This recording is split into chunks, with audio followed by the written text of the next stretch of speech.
The first question for tonight really is appropriate for a book festival. It concerns books.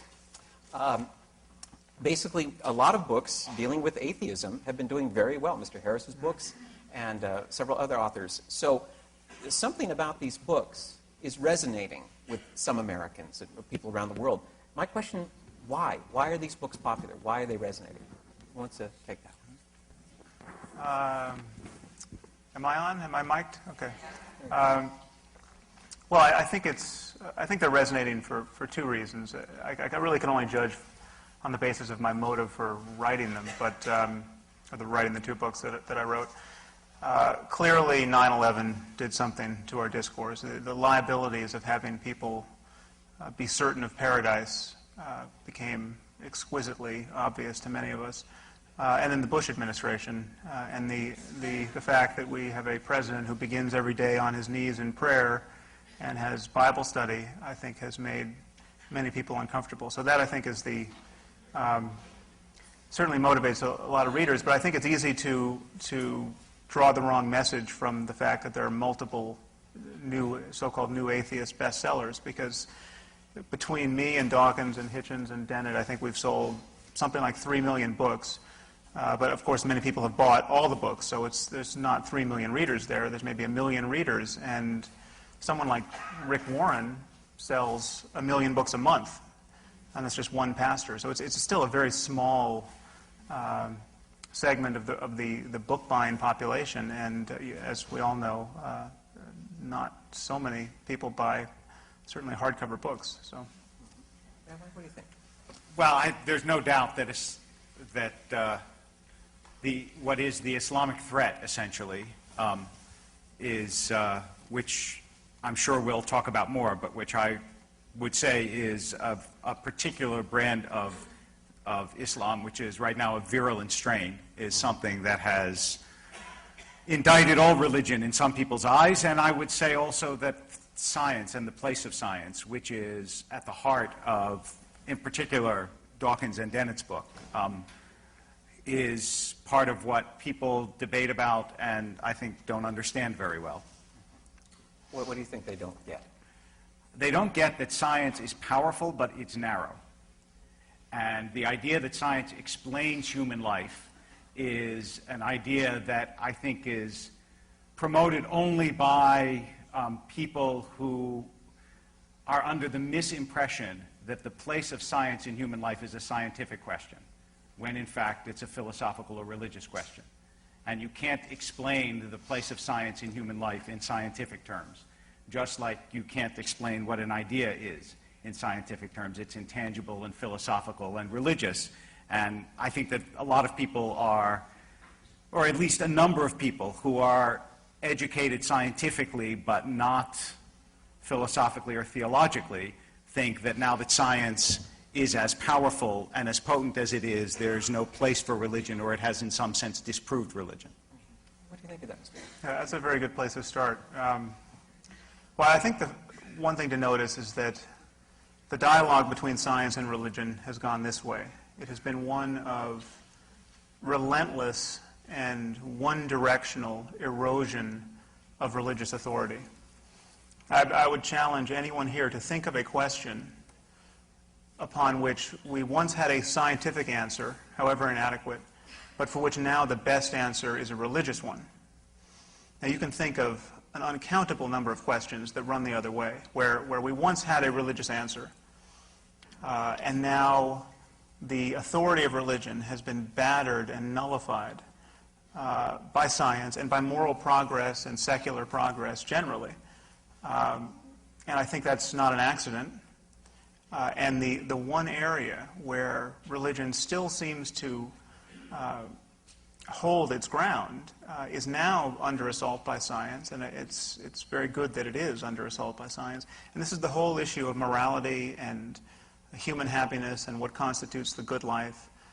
These are, and let me just tell you why I think this is a scientific question. Even the place of science is ultimately a scientific question.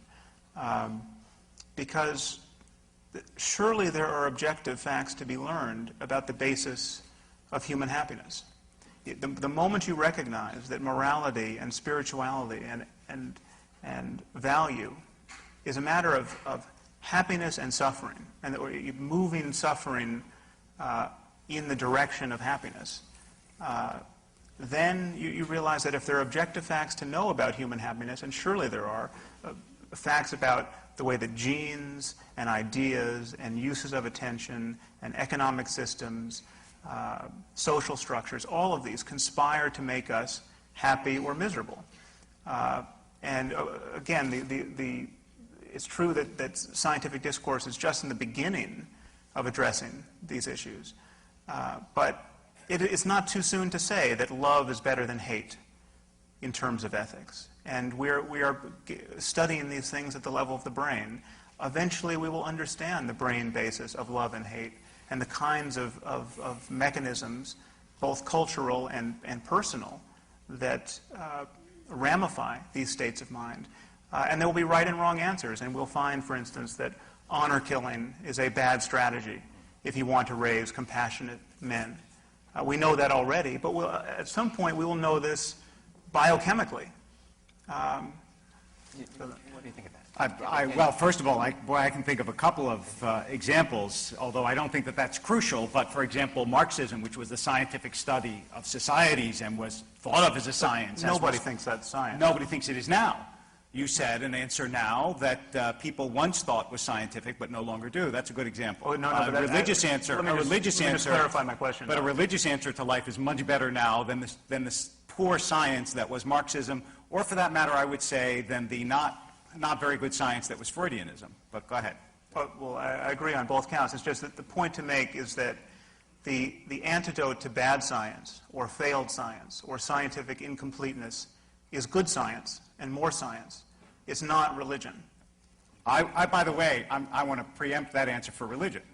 That's exactly the answer to bad religion or poor religion or failed religion is more religion, instead of saying that religion ought to be banished because, for example, people think mistakenly that good religion is flying planes into buildings. But I also think that the way that you set it up at the beginning is not the way that it used to be or that it has to be. That is, science and religion weren't classically in opposition, except in certain specific instances. And even those instances are much more complicated than we suspect. You know, Galileo and the Pope Urban, were friends. And there is a friendship issue as well as a lot of political issues that were involved in Galileo's eventual recantation. It wasn't just there was faith over here and there was Galileo over there, when in fact there were people in the church who agreed with Galileo. And Newton was a devout Christian, as you may know. And the relation between science and religion wasn't classically just oppositional. It was sometimes oppositional, but more often synergistic. And people believed that they coexisted, as they should. But you can't answer the question of what's a good life scientifically. You can't. Why not? I can say what will make you feel a certain way. But whether that's good, let me give you an example. You talked about happiness. There are some people who've lived very unhappy lives that religiously you would evaluate as very good lives. I mean, Rabbi Akiva at the end of his life was not happy.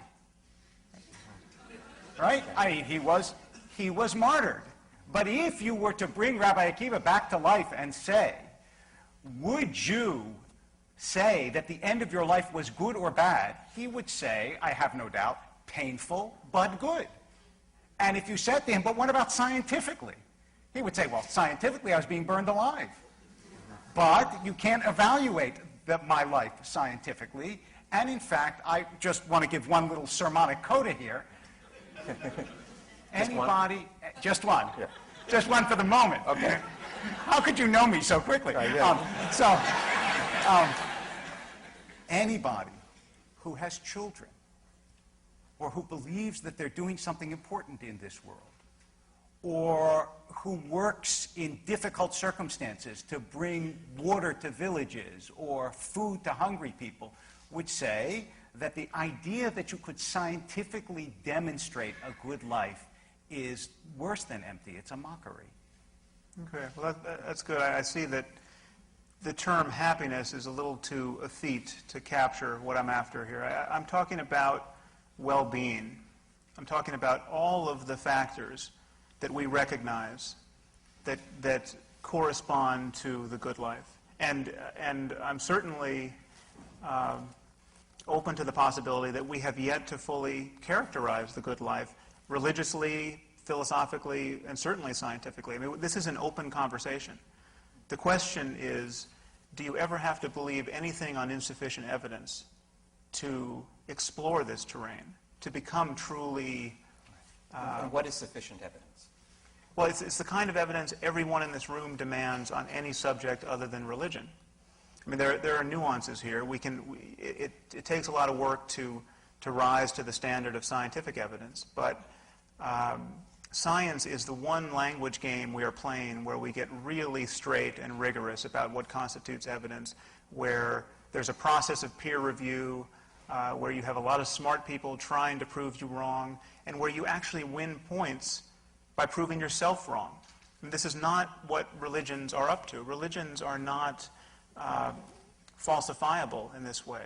And I think you used a phrase that I thought was very useful to frame this. You talked about what used to be and what must be, I think was your phrase. And I think we should reflect on what used to be, because our religions come to us out of a tradition, in many cases, of human sacrifice. I mean, a human sacrifice was virtually a cultural universal.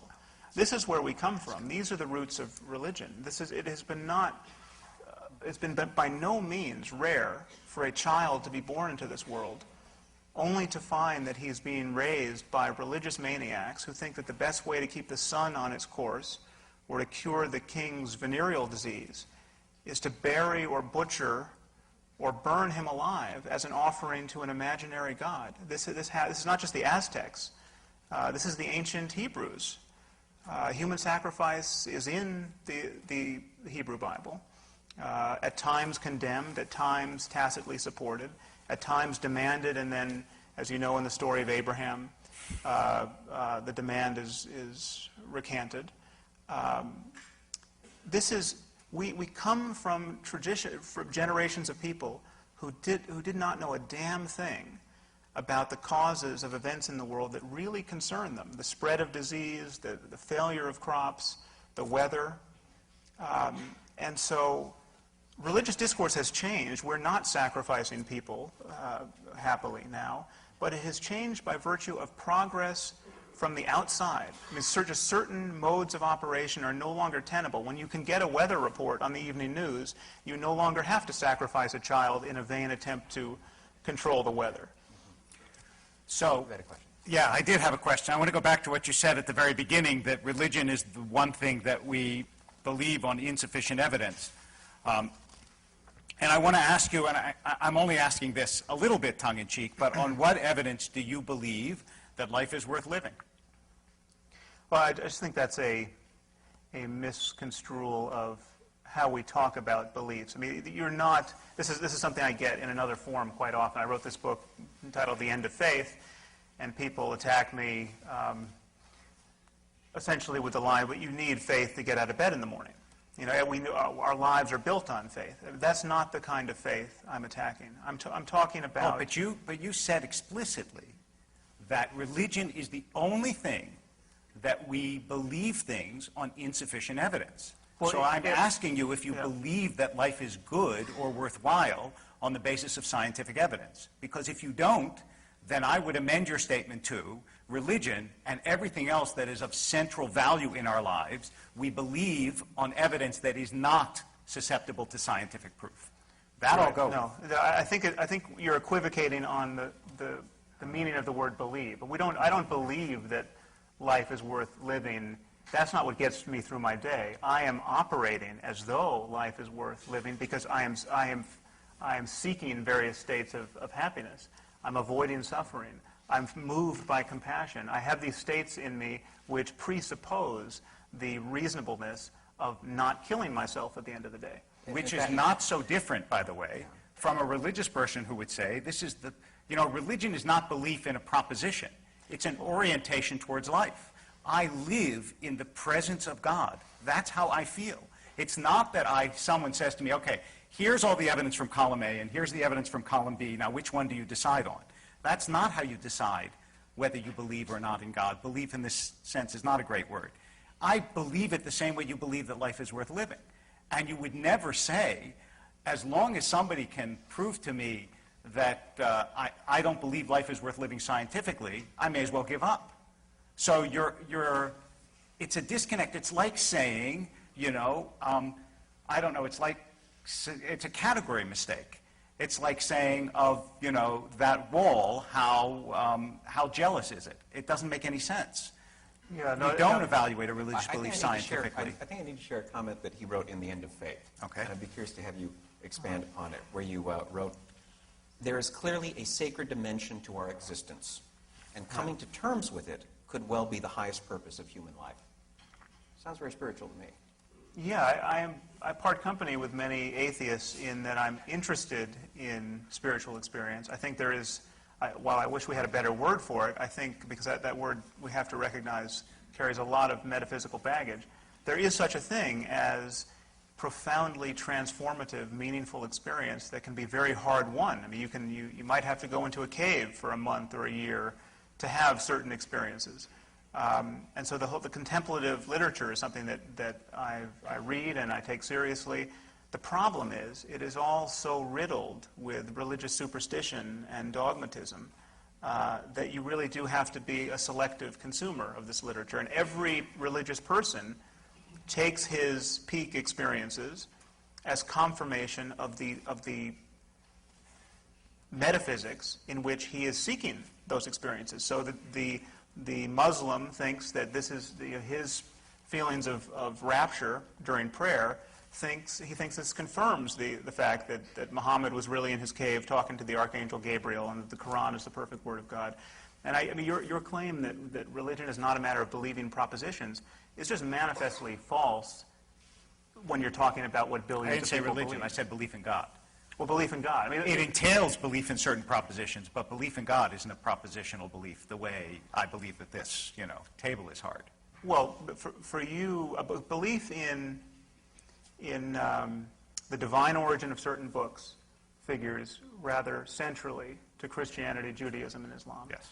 This entails a variety of claims which are on their face at odds with science.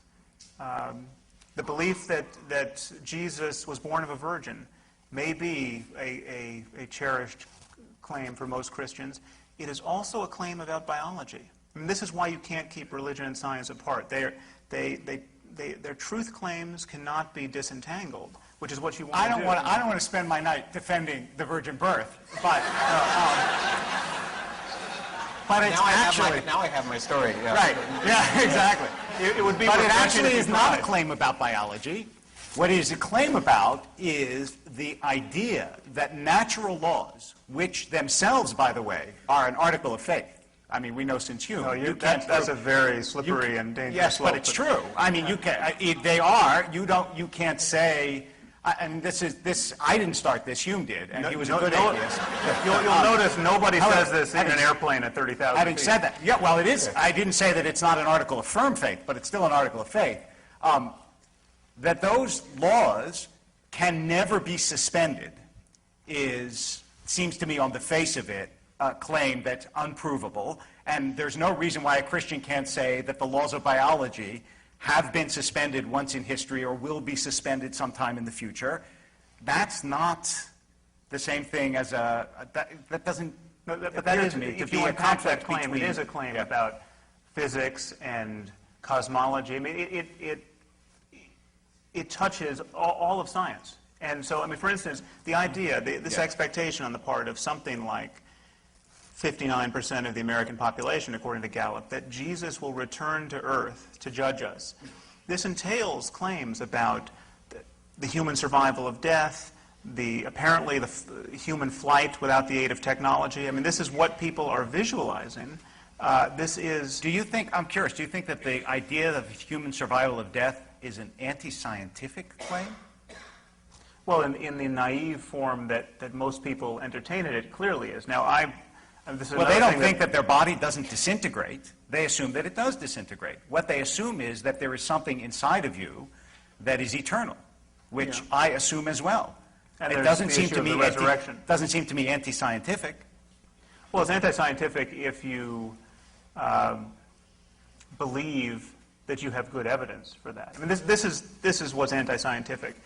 When your certainty, when your convictions don't scale with your evidence. I mean, I'm actually open-minded on the survival of death. I Right, don't you know. say about reincarnation, that there could even be evidence for it in your book. Yes, I mean, I can easily tell you what would constitute evidence. I'm not saying this evidence exists, but I mean, I can tell you what would constitute evidence for the truth of Mormonism. It's just not forthcoming. This isn't, we're not going to get political on this. I mean, there are all kinds of scientific things you can say about religion, which religious people tend not to want to hear. I mean, you can say, for instance, that Mormonism is objectively less likely to be true than Christianity. Why can you say this? Because Mormonism is just Christianity plus some rather stupid ideas.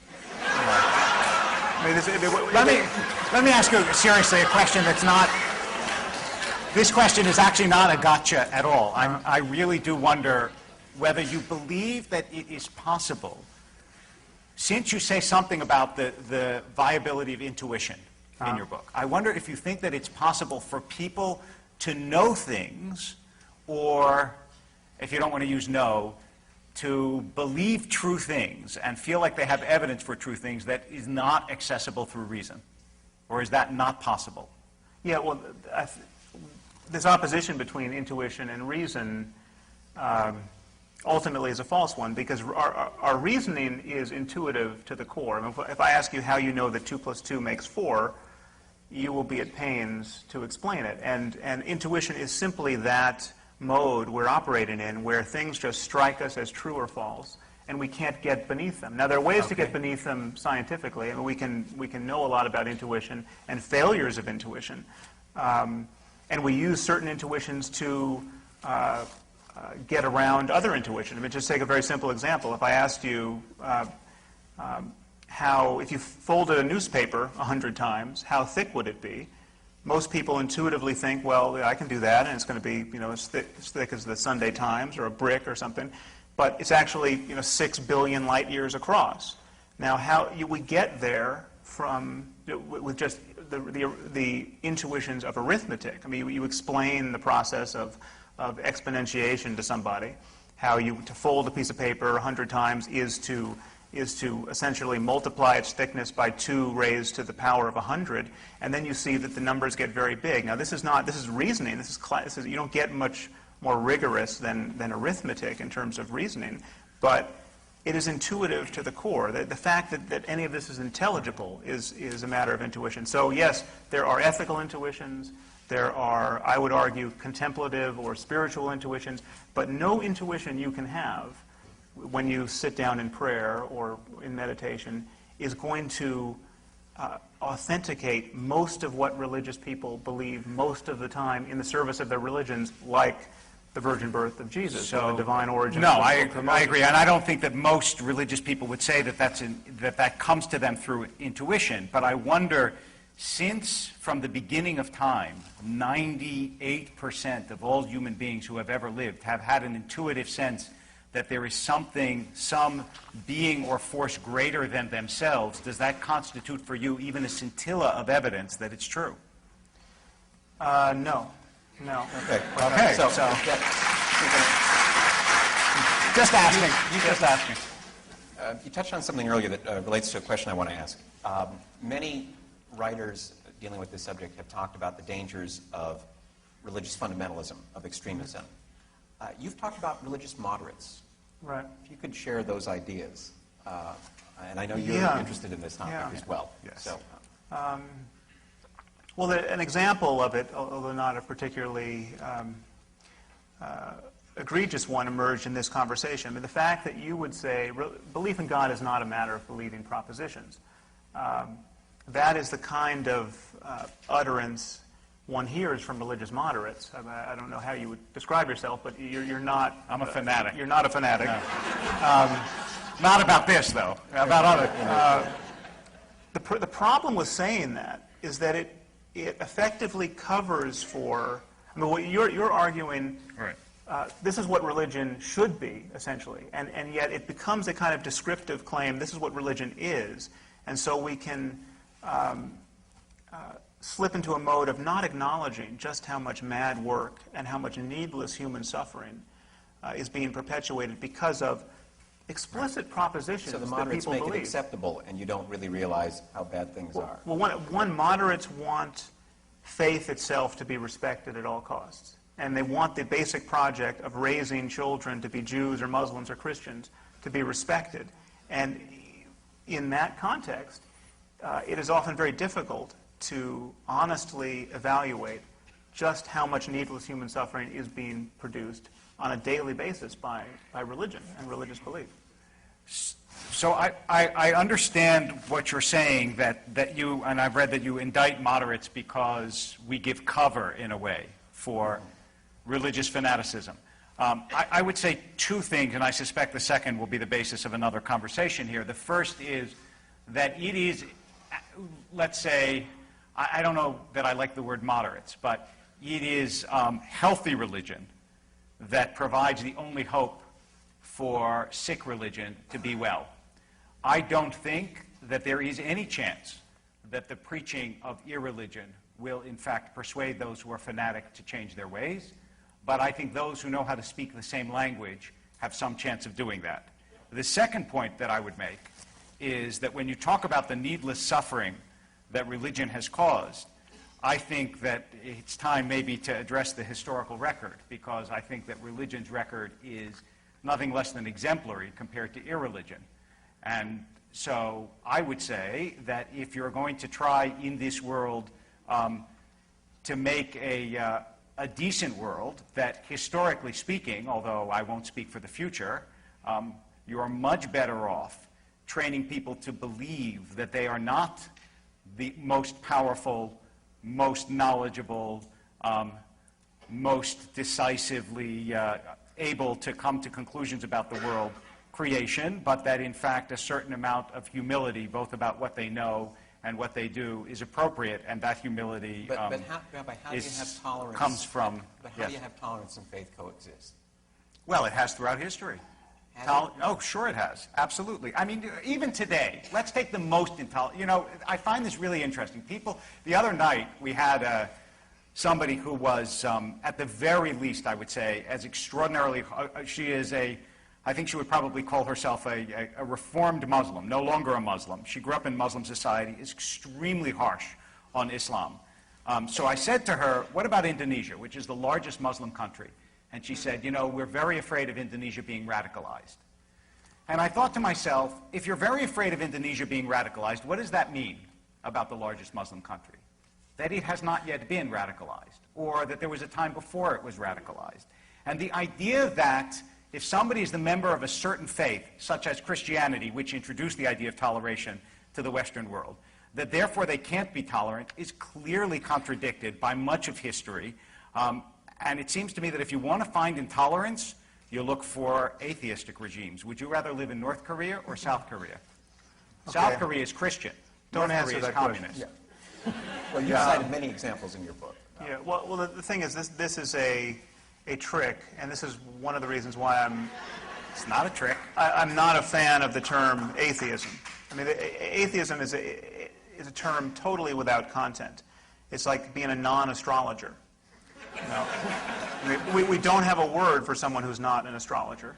And if astrologers suddenly became ascendant in our society, we wouldn't need to invent non-astrology as a discipline. We could talk about reason and science and evidence and common sense and bullshit and put astrologers in their place.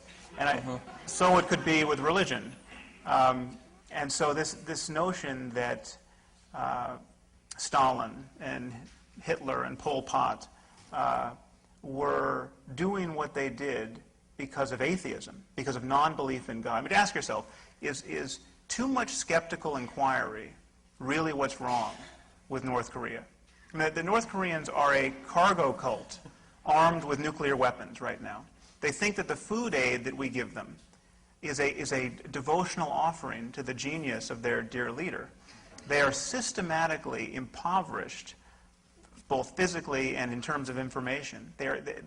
Too much knowledge, any knowledge is too much knowledge in North Korea. This is not a paradise of reasonableness. Now, all I'm advocating is that we use the same standards of rationality that we use in every other area of our lives when people start making claims about the divine origin of certain books and the virgin birth of certain people and the glorious end to history where the good people will be raptured into the sky. These are the kinds of things that we should apply pressure to.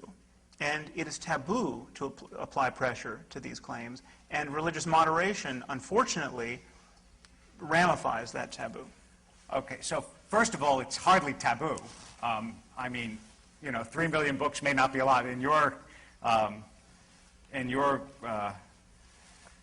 litany of bestsellers, but it's a lot of books, and I don't think that it's certainly in our society and in Europe it's not taboo to preach atheism. More books are poured forth every day. But here's the question. I do want you to look actually at the historical record. Let's just take the Western monotheistic faiths, okay? Before they existed, think about the world. Forget the pre-state world, where cultural anthropologists tell us that about 1 in every 4 men died of violent death. And then you had pre-monotheistic regimes like Assyria, Babylonia, which were savage beyond the imagination of anything you will find in the Bible or anywhere else. And then, all of a sudden, when it became possible for there to be a regime without a religion, and you know when that became possible, right? That became possible in the French Revolution. That was when it first became possible to not have a religion. Now, is it just an extraordinary coincidence that genocide started to enter the modern world, first with the bloodbath that followed the French Revolution, then with the Napoleonic Wars, that the worst war that ever happened in this country, the Civil War, was not a religious war, that when you had regimes, whatever you want to call them, that explicitly rejected religion, you had Stalin, Mao, Pol Pot, I mean, I could go on and on and on. It just seems to me an extraordinary coincidence, far beyond the possibility of believing, to say that, no, what was wrong with all these regimes is that they didn't think like Sam Harris. Because it's true, they didn't think like Sam Harris. But the values that you take with skeptical inquiry are values that, in fact, were taken from the religious regimes that you find unpalatable and that were rejected by all these regimes that were genocidal, including, of course, the worst from the point of view of any single country, which was Hitler, Mao, and Stalin. Okay, there are a few claims there that we have to shelve. One is this idea that you just claim that I got my morality from a religious tradition. Ask yourself, when you pick up the Bible or the Hebrew Bible or any holy book and find ethical wisdom in there, what is that process like? I mean, you pick up Leviticus or Deuteronomy, and you find that if a woman is not a virgin on her wedding night, you're supposed to stone her to death on her father's doorstep. Okay, presumably you choose to reject that pearl of ancient wisdom. And then you find another line, I think this is also in Leviticus, love your neighbor as yourself. Or the golden rule, as preached in the New Testament. And this resonates with you as a good operating premise to generate further moral intuitions. If nothing else, it's a good ideal to live toward. Now, that process, the guarantor of your morality in that case is not the book. It's in your brain. And this kind of truth testing is something that we bring to religion. Now, religion does a lot of work on people, and you can get good people to believe some very terrible things in the name of God, and this is what worries me about religion. And I think we waste time talking about Stalin and Hitler and Pol Pot, frankly, because these were political religions. These were dogmatisms through and through, and when anyone started to make too much sense in opposition to these dogmatisms, they were carted off and killed. These were not contexts in which rational discourse prevailed and the best idea won. So to call them science is just to misuse the term. And it's, I mean, in the case of Hitler, it's just a total non sequitur because Hitler never really repudiated Jesus, and he used Jesus in his speech, and he was facilitated by 1,000 years of religious fulminating against the Jews in the name of Christianity. I mean, this is, religion is implicated, certainly, in the Holocaust. So it's not, I think, a conversation worth having. I'm sorry, I brought a quote. This is from Viktor Frankl, who is a survivor and a therapist. This book, The Doctor and the Soul. The gas chambers of Auschwitz were the ultimate consequence of a theory that man is nothing but the product of heredity and environment, or as the Nazis like to say, of blood and soil. I'm absolutely convinced that the gas chambers of Auschwitz, Treblinka, and Majdanek were ultimately prepared not in some ministry or other in Berlin, but rather at the desks and in lecture halls of nihilistic scientists and philosophers. Okay, well, that is an opinion that I think we can all reject on its face. Really? Clearly. Do you really think you think Auschwitz yes, is the result absolutely. of I thinking think too that the clearly about the rejection, physical world? yes, the rejection of transcendence and the idea that human beings are all heredity and environment and breeding and eugenics and social Darwinism was absolutely a much greater contributor than the hatred of Jews? Than the rejected Christianity. Well, it wasn't just the destruction of the Jewish people. It was, don't forget, World War II, right? This was much wider